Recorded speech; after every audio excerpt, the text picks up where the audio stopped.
जंतर मंतर पर छात्रों का लगातार प्रदर्शन चल रहा है और यहाँ की अगर बात करें अलीगढ़ की तो देखिए कांग्रेस के द्वारा अर्धनंग होकर प्रदर्शन किया जा रहा है। हालांकि इन्होंने राष्ट्रपति के नाम अलीगढ़ के जो एसीएम है उनको ज्ञापन भी सोचा। बातचीत करने के लिए हमारे पास कांग्रेस नेता ही मौजूद है।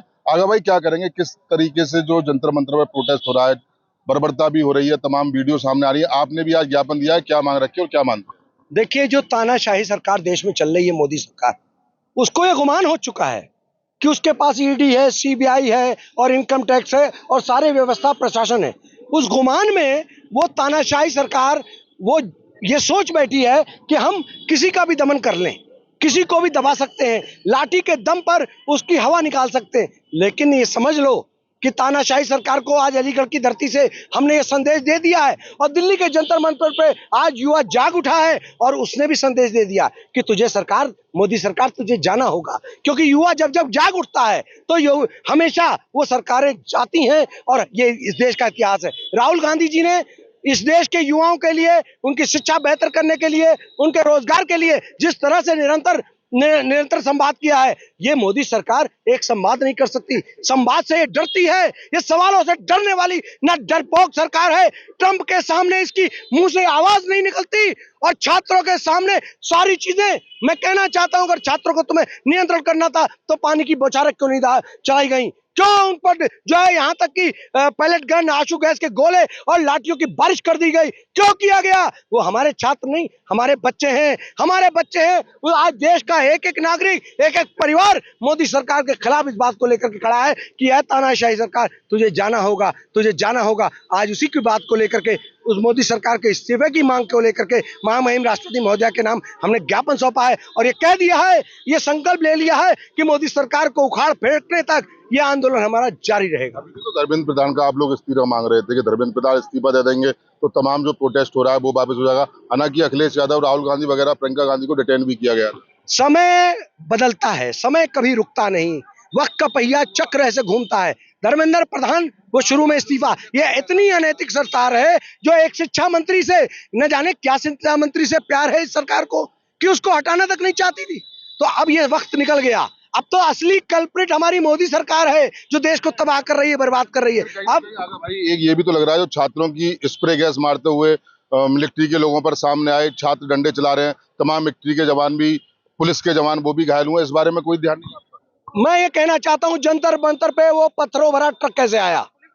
पुलिस मार रही है और आप ये बात कह रहे हैं वो पत्थर कैसे वहां पे आए? वो कोई गांव होता है? वो जंगल था जहां पर परिंदा पर नहीं मार सकता, वहां ट्रक भरे पत्थर। ये भाजपा आरएसएस का प्रायोजित षड्यंत्र था और कहीं ना कहीं सादे वर्दी में वहां पुलिस के भेष के अंदर लोगों के पास डंडे। ये कौन लोग थे कि इन्होंने हमारे बच्चों का क्या बात करते हैं? यहाँ तक कि छात्राओं को कहीं ना कहीं प्राइवेट पार्ट तक पे उन पे हमला किया गया। अरे बेशरम सरकार है, इसे डूब के मर जाना चाहिए।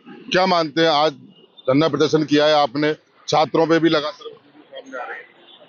देखिए, सोनम वांगचुक जो है सामाजिक कार्यकर्ता है, देश का हर आदमी इस नाम से वाकिफ है।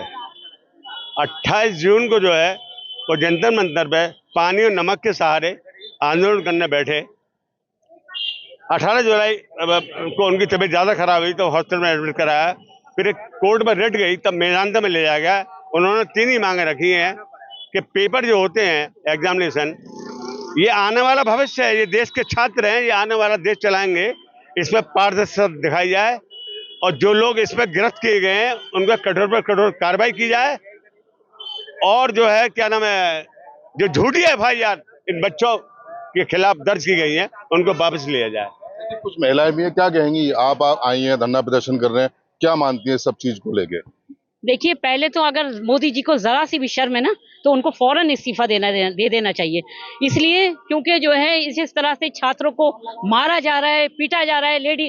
वो जो छात्राएं हैं उनको बुरी तरह से पीटा जा रहा है, उनके कपड़े फाड़े जा रहे हैं। उनको शर्म आनी चाहिए ये चीज देखते हुए। ये जो करवा रहे हैं ना, बहुत बुरा करवा रहे हैं, इनको जो है फौरन इस्तीफा दे देना चाहिए। बस मेरी यही डिमांड है। देखिए, ये तमाम समाजवादी के लोग थे, महिलाएं भी साथ में थी, तस्वीर में, सॉरी माफ कीजिएगा, कांग्रेस के तमाम ये लोग थे और देखिए झंडे इनके हाथ में और तमाम महिलाएं भी इन लोगों के साथ में। तो साफ तौर से इनका यही कहना कि जिस तरीके छात्रों पर जो मारपीट की गई है और कहीं ना कहीं मोदी सरकार का इस्तीफा मांगते हुए लगातार चले, यानी कि नीट की जो परीक्षा का बवाल लगातार दिल्ली के जंतर मंतर चल रहा है, लेकिन उसकी आग अब अलीगढ़ तक भी फैल चुकी है। अब देखने वाली बात होगी कि आखिर ये लोग लगातार प्रोटेस्ट कर रहे हैं, अदनंग होकर प्रदर्शन कर रहे हैं, आगे क्या और किस तरह की चीज निकल के आती है ये तो सिर्फ आने वाला वक्त बताएगा। मैं सहयोगी के साथ मोहित गुप्ता, TV9 अलीगढ़।